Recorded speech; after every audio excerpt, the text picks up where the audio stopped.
தென்னாடுடைய சிவனே போற்றி, எந்நாட்டவர்க்கும் இறைவா போற்றி போற்றி.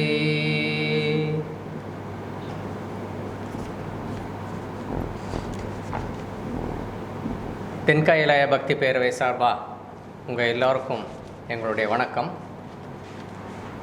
என்னுடைய பேர் பாலசுப்ரமணியன். நான் தென்கையிலாய பக்தி பேரவையில் ஒரு தன்னார்வ தொண்டராக இருக்கேன்.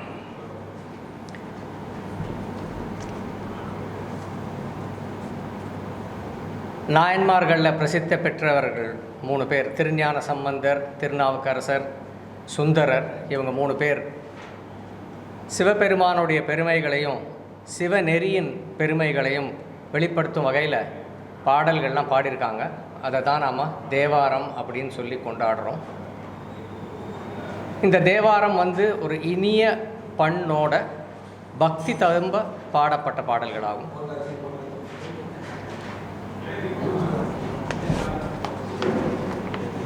இந்த வருஷம் பேரூர் ஆதீனத்தோட 100ஆண்டு விழா. இந்த பேரூர் ஆதீனத்தோட 100ஆண்டு விழாவை கொண்டாடுற வகையிலையும்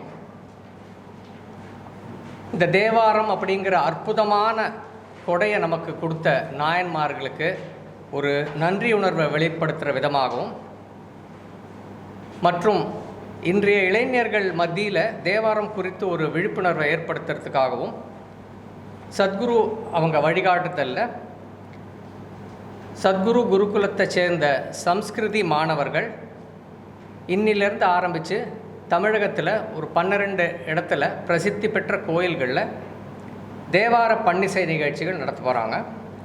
ஸோ அதை பற்றி தான் இன்றைக்கி நாம் பார்க்க இருக்கோம்.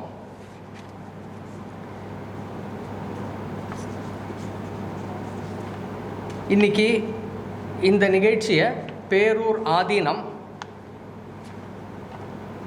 திரு சாந்தலிங்க மருதாச்சல அடிகளார் அவர்களோட முன்னிலையில் இன்றைக்கி மத்தியானம் இந்த நிகழ்ச்சி துவங்க இருக்குது பேரூரில். இதை தொடர்ந்து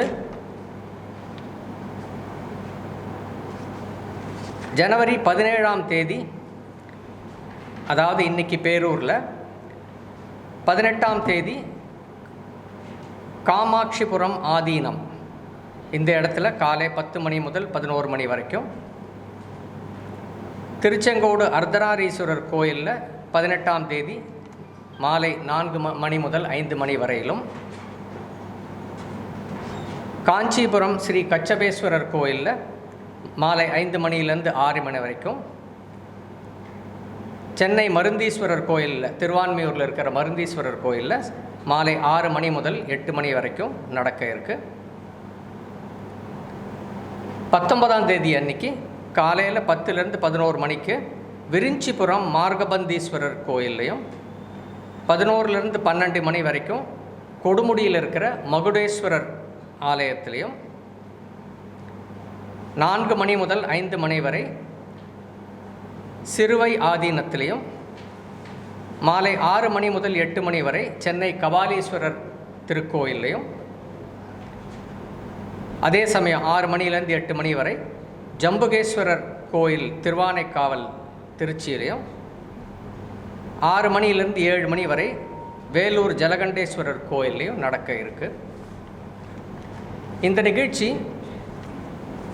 சத்குரு குருகுலத்தில் பயின்று வரும் சம்ஸ்கிருதி மாணவர்களில் 50 பேருக்கு ஒன்றா சேர்ந்து இதில் 4 குழுவாக பிரிஞ்சு தமிழகத்தில் 4 பகுதிகளுக்கும் சென்று இதை பாரம்பரிய முறையில் இது தேவார பன்னிசை வழங்க இருக்காங்க.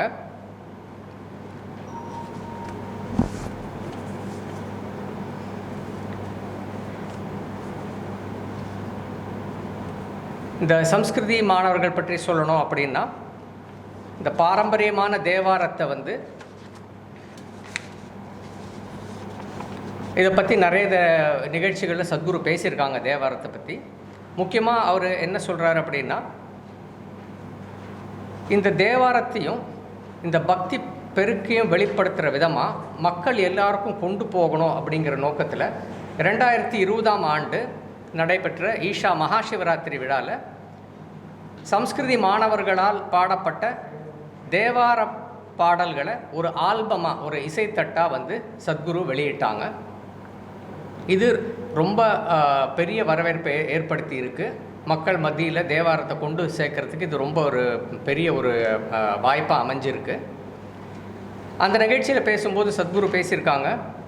அவர் சொன்னதை நான் அப்படியே நான் வந்து ரிப்பீட் பண்ணுறேன். தமிழ் கலாச்சாரம் அப்படிங்கிறது அடிப்படையாக பக்தியை மூலமாக வச்சு வளர்ந்த கலாச்சாரம். பக்தி அப்படின்னா எல்லையில்லாத ஈடுபாடு.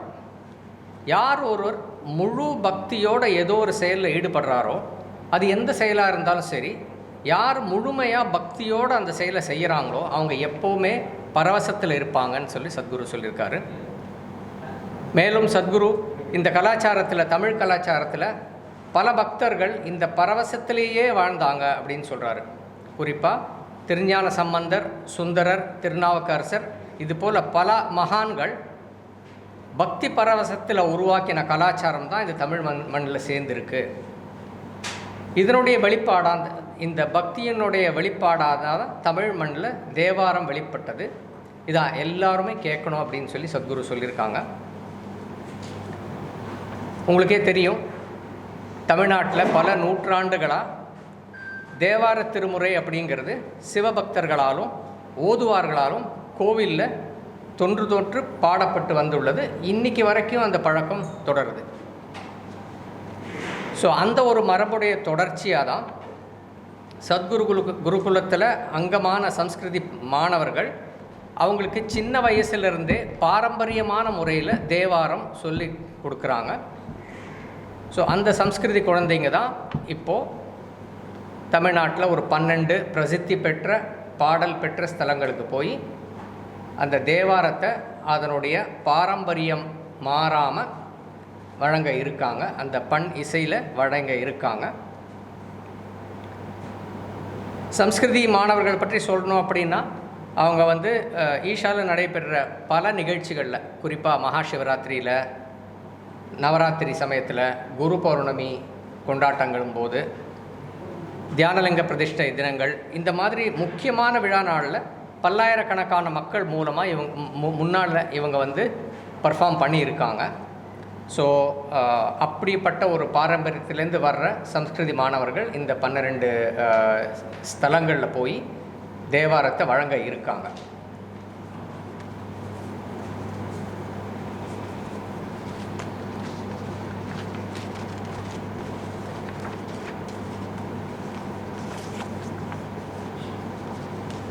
இப்போ இந்த நிகழ்ச்சி பற்றி ஏதாவது இன்னும் மேலும் விவரங்கள் வேணும் அப்படின்னா நீங்கள் கேட்கலாம். சார், இப்போ வந்து என்ன மொழியில் வந்து பாடுவாங்க? சமஸ்கிருத மொழி சொன்னீங்க. ஸோ வந்து தமிழ்நாட்டில் வந்து இந்த மாதிரி பாடல்கள் சமஸ்கிருத மொழி அப்படின்னு சொல்லலை.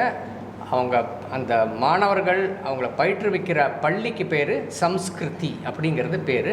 அவங்க பாட போகிறது தேவாரம். அது தமிழ் மொழியில் தான் இருக்குது. தமிழ் மொழி தான் பாட போகிறோம்.